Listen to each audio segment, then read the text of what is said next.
네, 만나고 싶은 사람, 보고 싶은 사람들의 삶의 이야기를 통해서 강원도의 오늘을 만나는 시간입니다. People Inside. 오늘 만나볼 주인공은요, 일각에서는 그 한국 문단의 프리다 칼로다 이렇게 또 표현하는 분들도 계십니다. 좀 더 궁금해지시나요? 소설 속의 주인공보다 어떻게 보면 더 소설 같은 삶을 사셨고요. 참 운명적인 사랑을 가감없이 그대로 표현하시기도 하시고 이때로는 이 자유로운 모험을 살아가는 소설가십니다. 한국 문학을 대표하는 여유 작가신데 서영은 작가님 모시겠습니다. 어서 오십시오. 안녕하세요. 네, 반갑습니다. 선생님. 직접 뵙게 돼서 영광입니다. 언젠가는 제가 한번 모시고 싶었습니다. 네.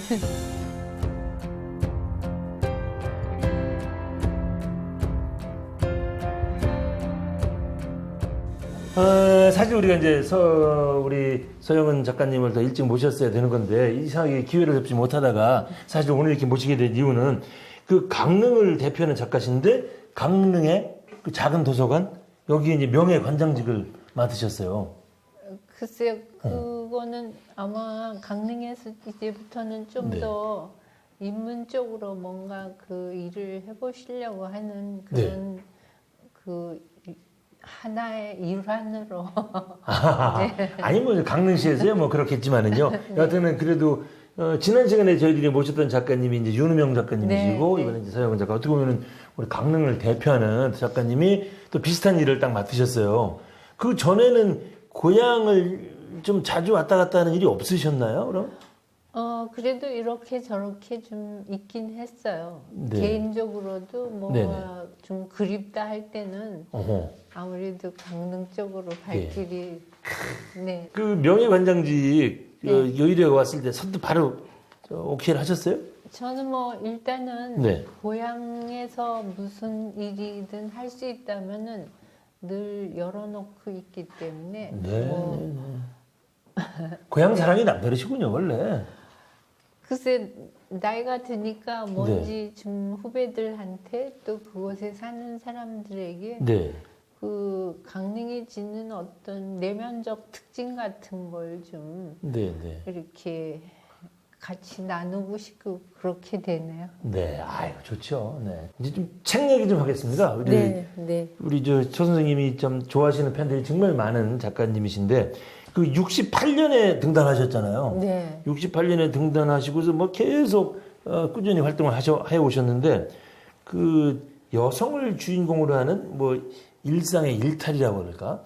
이런 쪽으로 참 작품을 많이 쓰셨어요. 우리 작가님께서 추구하는 여성성, 뭐 여성상 그러면 어떻게 좀 정의를 해주시고 싶으세요?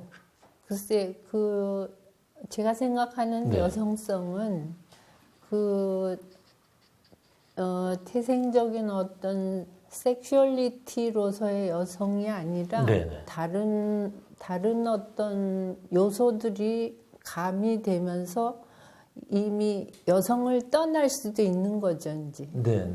왜냐하면 이거는 내면에 대한 운동으로서의 인격체에 관한 거기 때문에 이 표면적인 여성, 이거는 떠나기, 옷을 벗는 어떤 그런 거의 하나라고 생각이 돼요. 그럼 그런 것들이 이렇게 스토리가 돼 갈 때 아무래도 그 뭐라 그럴까? 자기 모습이 많이 투영이 되나요? 아니, 물론이죠. 예. 그 대체로 소설가들이 그런 건가요? 아니면 우리 선생님이 유난히 그러신 건가요? 그거는 아마 거의 그럴 텐데 최근에 와서 이제 그 좀 후배 작가들에게 일어난 아주 뚜렷한 변화가 자기를 투영을 거의 잘 안 하려고 한다는 것 같아요. 요즘 작가들은? 예. 그래서 글을 쓸 경우 이제 소설에 나타난 어떤 현상은 재현하는 어떤 정황이 자기가 투영이 안 되니까 말하자면 어떤 흡입력이 독자로부터 끌어내는 또는 그런 흡입력이 약한 거죠. 그러니까 독자들 입장에서는 진짜 이게 내 얘기처럼 빠져들지를 못하는 수가 있겠군요. 그러니까. 네. 그러면 그게 왜 요즘 젊은 작가들이 그런 트렌드가 됐다고 생각하세요? 그럼? 이유가 있나요? 삶을 너무 빈약하게 사는 거예요. 풍성하게 깊게 예, 넓게 살지 자기를 못하고. 던지지 않고 네네. 굉장히 방어적으로 그러다 보니까 어떤 자기 그 쓰는 공간 안에서 네네. 상상을 통해서만 또는 상상이면 또 좋은데 네. 이 컴퓨터를 통해서 어떤 정보를 조립하는 어떤 이런 현상까지 생기는 것 같아요. 아까 말씀 중에도 뭐 바그다드도 갔다 오셨다, 그 다음에 산티아고 길도 갔다 오셨다 이런 얘기를 하셨는데 제가 어디 보니까 유난히 여행을 좋아하시더라고요. 기록이 어떻게 나왔냐면요. 50개국에 160여 개가 넘는 도시들을 여행하셨대. 기억하고 계세요, 전부? 이렇게 짧은 프로필을 쓸 때 네. 이제 한번 일부러 그거를 세워봤죠. 계산해봤어요? 예. 이야. 근데 왜 이렇게 다니세요? 제 경우는 우선 뭔가 이 안주하는 지붕 아래 안주하는 이런 식 타입이 아니고 네. 그런 삶에 이렇게 만족한다기보다 길에 자기를 이렇게 항상 길이라는 게 미지잖아요. 네. 그런데 이제 던져서 그 미지가 저를 이제 계속 갈아엎도록 그게 뭐 아주 위험스러워서 어떤 땐 생명까지도 위험해지는 이런 거여도 좋다. 그런데 물론 그런 거 여러 번 당했지만은 어찌됐든 지금 살아있으니까. 아니, 지금 대단하세요. 이제 고향 얘기 좀 하겠습니다. 네? 우리 선생님 저기 강릉 출신이라는 거 이제 많은 분들이 뭐 다 아실 텐데. 강릉을 무대로 쓰신 소설이 있었죠? 시인과 촌장. 네. 이것도 보니까 80년대에 네. 80년에 나왔더라고요. 우리 선생님한테 강릉 그러면 어떤 고향이에요? 제 경우는 네. 이제 네. 바다를 꼈다는 게 굉장히 중요해요. 왜냐하면 바다 낀데 많은데요? 아니 근데 저희 집 뒤에 이제 조그만 개울이 있었는데 거기서부터 어린 시절이 시작돼서 예. 남대천을 지나서 네. 바다까지 이르렀기 때문에 그 과정에서 이제 수영이라는 어떤 그런 걸 통해서 물을 알아가는 어떤 과정이 성장기였어요. 네. 그래서 제가 바다 수영을 하다 보니까 네. 서울에 와서 이렇게 그야말로 장난감 같은 수영장, 실내 수영장. 거기다가 이렇게 줄을 쳐놓고 이렇게 네. 그 선수들이 경쟁하는 거 보고 세상에 물을 이렇게 나눠서 경쟁을 하다니 이러면서 정말 좀 이야. 어이가 없었던 일이 있었는데 그 사람들 경우는 네.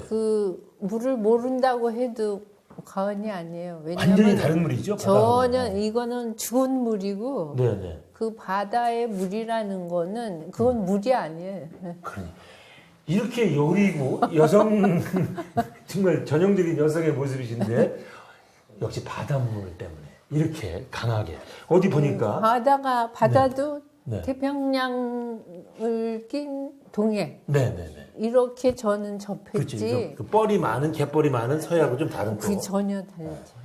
어디 보니까 여린 모습과는 달리 나는 남성성이 강하다 이렇게 표현하셨다면서요. 그래서 그러니까 그런 아까 거예요? 제가 얘기했잖아요. 어. 그런 그 부분은 네. 제가 늘 안주보다는 이렇게 자기를 던져서 그걸 체험하려는 어떤 욕구, 욕망 이런 게 강한 데서 오는 그러니까. 이런 그런 것도 있고 또 제 안에 타고난 어떤 그 여성들이 당하는 어떤 아픔 이런 거에 대해서 엄청나게 동요 의식이 있어요. 올라오는. 네.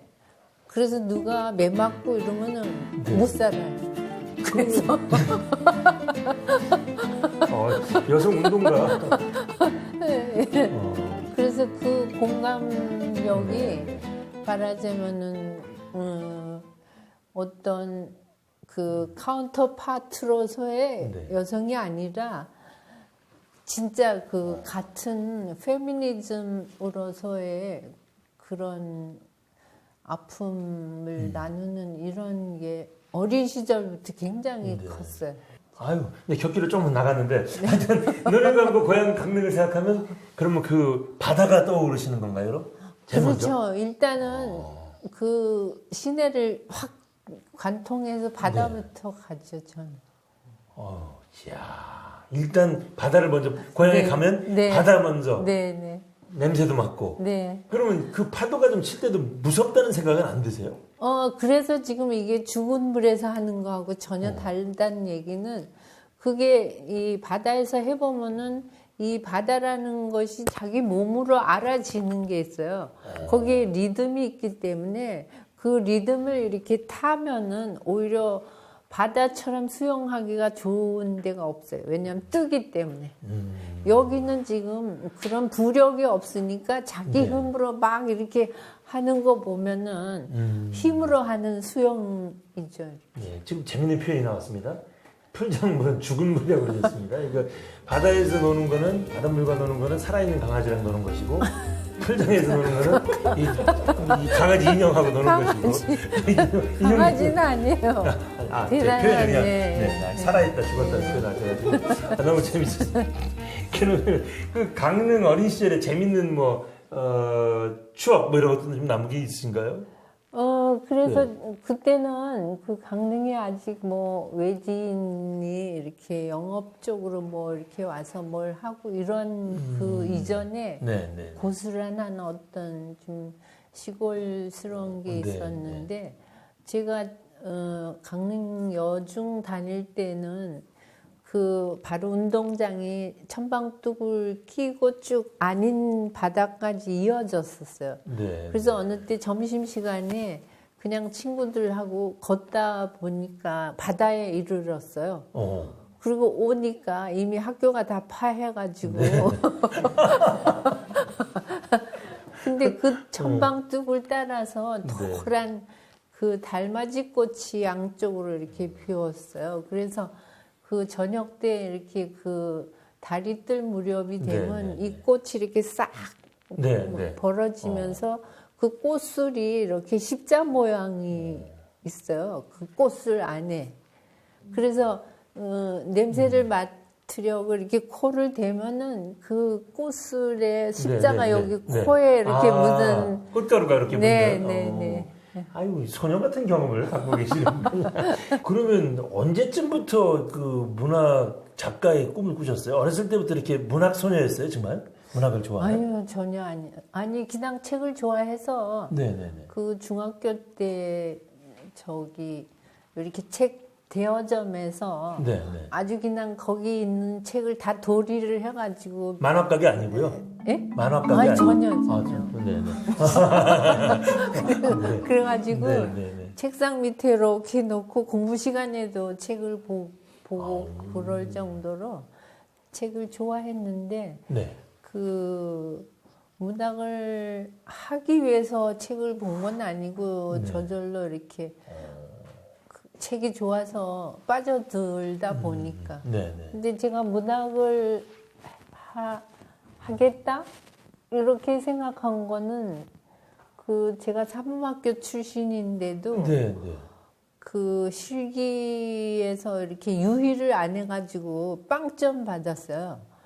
그래서 발령을 못 받은 그 몇몇 졸업생 중에 하나예요. 사범학교를 나왔는데도? 사범학교 역사 전체로.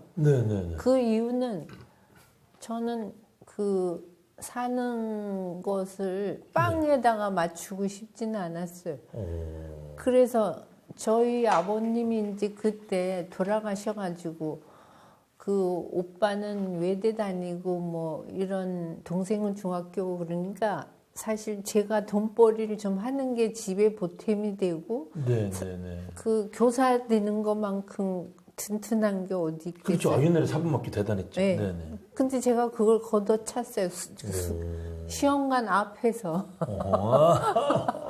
아니 그래서 제가 질문 드린 이유는 작가의 꿈을 가졌으면 굳이 사범학교를 안 갔을 텐데 라는 생각이 들어서 질문을 드렸는데 그래서 어찌됐든 저는 그 선생을 우선은 가르치는 걸 너무 싫어했어요. 그리고 그 우리 반에 그 강원도 전체에서 그 아주 우수한 수재들이 모여들어서 얘들이 노는 시간인데도 놀지 않고 공부만 해요.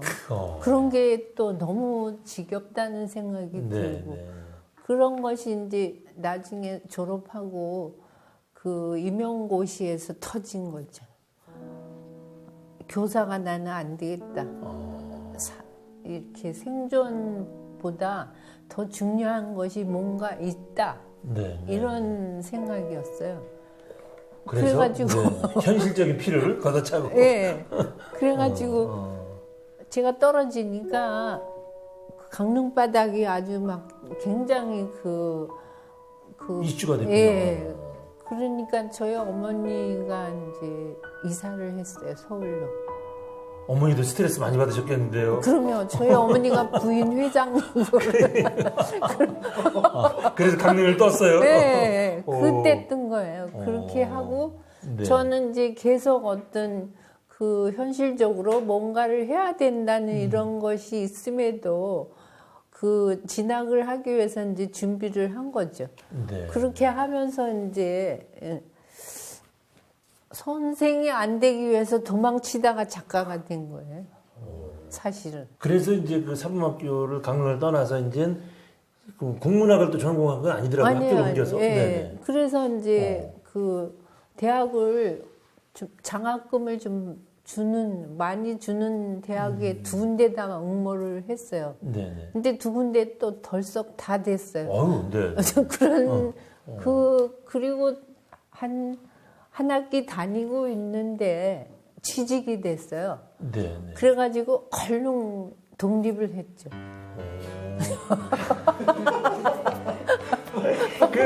그 과정이 좀 힘드셨겠어요, 그죠? 그러니까 현실적으로는 그러면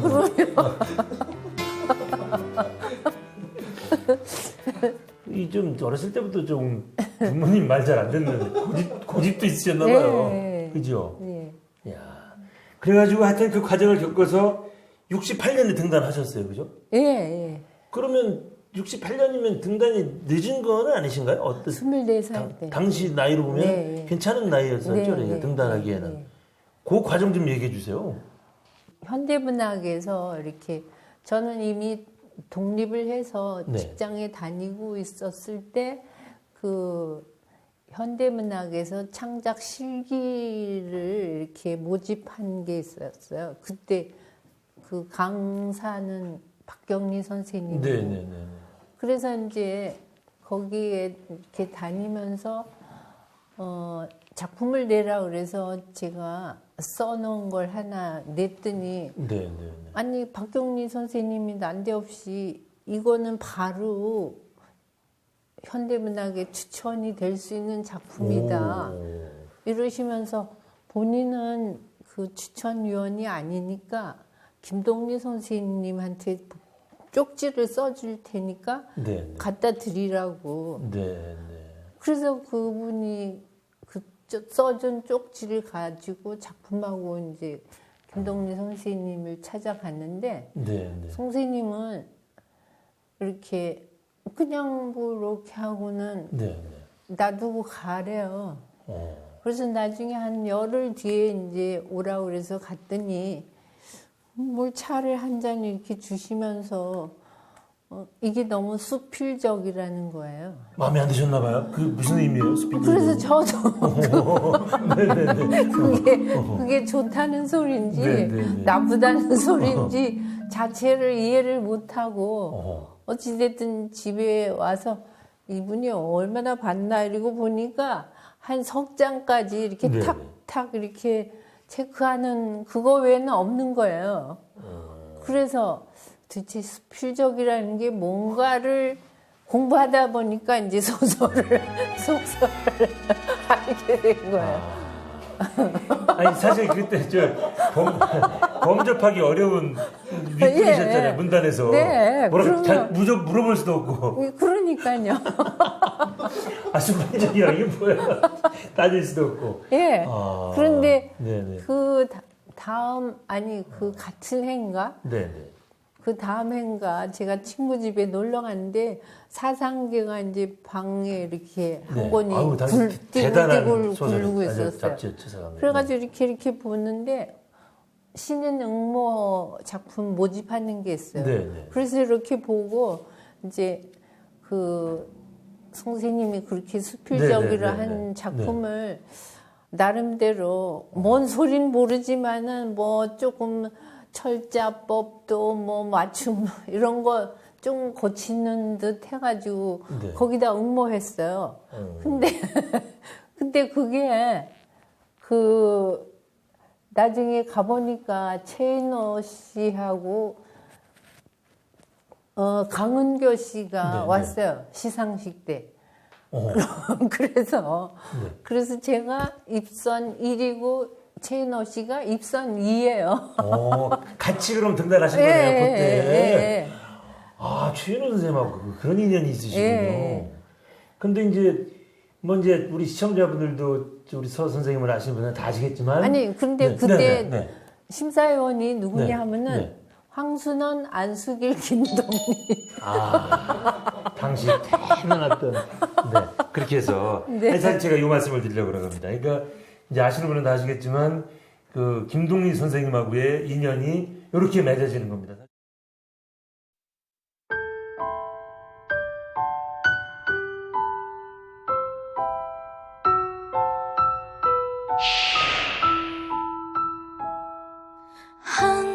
안녕이라고 그대와 선명한 이별을 하고 아직도 나는 아파도 고운 마음으로 그댈 보내리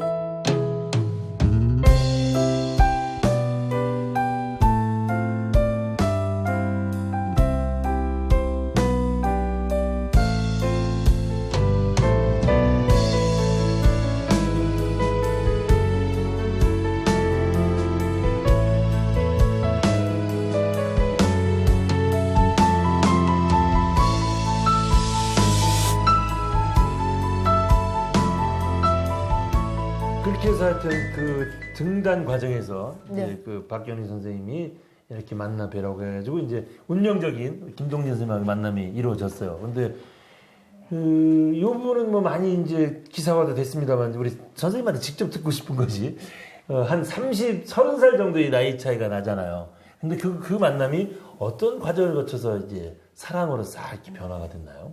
근데 그 네. 어떤 그 운명이라는 거는 네. 뭐 처음부터 알아보는 게 아니고 네. 처음에는 아주 사소하게 뭐 그렇게 시작된 데서 네. 시간이 흐르는 동안에 자기가 운명으로 수임을 해야지만 운명의 그 색깔이 입혀지는 것 같아요. 그 운명으로 수임한다는 것은 그 상황이 어떠하든 끝까지 가보겠다. 이런 속에서 여러 가지 어떤 우여곡절을 겪게 되는 거죠. 그 겪는 것이 말하자면 그 관계의 어떤 그 견고함 내지 네. 관계가 드러내는 모습, 그런 시간적 모습, 그런 거를 말하자면 운명적인 운명이라고 만남이다. 할 수 있지. 수임을 하지 않으면은 누구도 운명 잘 못 만나요. 그 운명에 대한 해석이 조금 달라야지 그렇죠. 될 것 같아요. 근데 이제 일반적으로 당시 시대상과 분위기를 볼 때 그게 운명 그 만남을 사랑으로 승화시켜서 만들어 간다는 것이 괜히 힘들으셨을 것 같다는 생각이 들거든요. 근데 그렇죠. 결국은 그것을 이겨내겠다는 마음이 생겨났기 때문에 운명으로 그렇죠. 조금 전에 표현하신 네, 것처럼 네. 만들어졌잖아요. 네. 근데 그 과정이 좀 궁금해요. 어떻게 해서 이거를 내가 받아들여야 되겠다는 생각이 왔을까요? 그분이 워낙 뭐 네. 대단한 어떤 대인이고 네네. 그것이 카리스마로 드러날 때는 네. 뭐 여러 가지로 네. 그 뛰어난 이런 게 있으시죠. 다만 뭐 이렇게 그 재능이 크시다 또는 네. 뭐 머리가 천재스럽다 이런 걸 다 아우르는 어떤 강력한 그 대인적 풍모 이런 게 있으셔요. 뭔가 이렇게 압도당하는 뭔가가 있었나요? 예. 그리고 저는 개인적으로 저희 아버님이 이제 신학을 하셔가지고 네. 성품 자체가 굉장히 그 따뜻하고 정결하고 네. 그 뭐라 그럴까 온유하셨어요. 네. 네. 그런 게 저는 오히려 좀 싫은 편이었어요. 그러다 보니 제가 여학교 때 나는 이 다음에 좀 그 힘이 센 남자한테 시집 갈 거야. 이렇게 네, 이제 네, 얘기를 네. 할 정도로 그런데 이분이 이제 그럼 요즘에 그러니까 젊은 여자 저는 예. 제가 휘어 잡히는 걸 원했던 것 같아요. 그러니까 요즘에 소위 젊은 여자들이 가끔 표현하는 나쁜 남자한테 끌려. 이거 비슷한 거 같은 맥락인가요? 나쁜 건 전혀 아니죠. 요즘 젊은 사람들이 얘기하는 나쁜 남자라는 의미는 좀 아신가요? 전혀 모르세요? 네. 아, 그게 아주 정말 나쁜 X 이 의미가 아니거든요. 그래도 20, 30대의 꽃다운 나이에 이 개인적으로 내면 속에 약간의 흔들림이 있을 때 약간의 후회나 있으셨죠? 그러면 그럼 그럴 때마다 김동률 선생님이 어떤 이게 자본 있는 예, 뭐 멘트나 뭐 예. 이런 게 있었나요? 아이고. 제가 뭐 깊이 들어가나요? 대단했죠. 대단하셨어요. 네, 네. 지금 돌이켜 생각해보면 더군다나 이제 작가시니까 한편의 아름다운 사랑이었나요? 결국 나중에 결혼까지 하셨습니다만. 네. 예, 네. 그런 면은 뭐 당연히 있고 저는 이제 인생에서 자기를 다 던져서 추구할 수 있는 거를 네. 일반 사람들이 뭐 돈, 명예 또는 권력 이렇게 사랑했을 때 네. 저는 세 가지보다는 사랑을 택한 거고 그 사랑이 말하자면은 그 사람들이 생각하는 어떤 아름다운 뭐 이런 그것은 하나의 사랑의 사계에서 첫 봄에 해당되는 거고 그거를 이제 다 지나서 사계를 다 겪는 것이 인생이라고 생각이 돼요. 네. 그래서 저는 그 사계절을 다 겪었다. 이것을 통해서 여한이 없는 어떤 사랑을 했다 이렇게도 말할 수 있을 것 같아요. 그 지금 김동희 선생님과의 그 사랑을 결국 책으로 만들어 내셨잖아요. 그 꽃들은 어디로 갔나? 제가 그걸 못 읽고 와가지고 자 그렇죠. 쓸데없는 질문이 될 수도 있는데 그거 보면은 우리 서 선생님이 그 책을 보면 우리 서 선생님의 그 내면 김동희 선생님과의 사랑과의 관계 다 알 수 있나요? 제 경우에는 어찌됐든 두 가지 점에서 쓸 수 있었어요. 하나는 이제는 뭔가 쓸 수 있는 어떤 기술적인 게 터득이 됐다. 글쓰기에서. 네. 자전을 써도 남의 이야기로 쓸 수 있다. 네. 그러니까 거리감이라 그럴까? 또 하나는 더 이상 제가 남의 눈치를 볼 게 없다 이런 어떤 심정적 자유로움에서 또한 그 소재를 택할 수 있었고 네. 그랬던 거고 그래서 이 소설은 뭐 사랑이 주제가 아니고 여기서는 그 사랑이라는 건 어떤 꽃을 지나서 열매에 이르러서 그 열매가 다시 땅에 떨어진 씨앗이 땅에 다시 돌아가서 다시 그 새 생명으로 태어날 때까지 과정을 말하자면 온전히 거쳐야지만 우리가 사랑을 말할 수 있다. 이런 네. 예. 우리 선생님하고 얘기를 나눠보니까 제가 이렇게 막 빨려 들어가서 시간이 어떻게 갔는지를 모를 정도입니다. 자, 이제 슬슬 좀 마무리를 좀 하겠습니다. 네. 정말 멋진 사랑을 하셨는데, 우리 선생님한테 그 마지막 질문을 사랑이라는 게 뭡니까? 이렇게 드리고 싶네요. 사실은 돈, 명예, 뭐 또 권력 이런 걸 자기를 던져서 추구할 수 있는 거라고 생각하지만 네. 그건 다 잘못 간 길이고 오직 사랑에 네. 자기를 던졌을 때만이 네. 의미가 생긴다. 그럼 지금 젊은이들의 사랑은 굉장히 많이 변질된 사랑일 수도 있는 거네요, 그죠? 그게 전부 다 무슨 조건이나 뭐 조건이 없을수록 네, 사실은 네. 내면으로 더 큰 의미를 거두게 된다고 생각해요.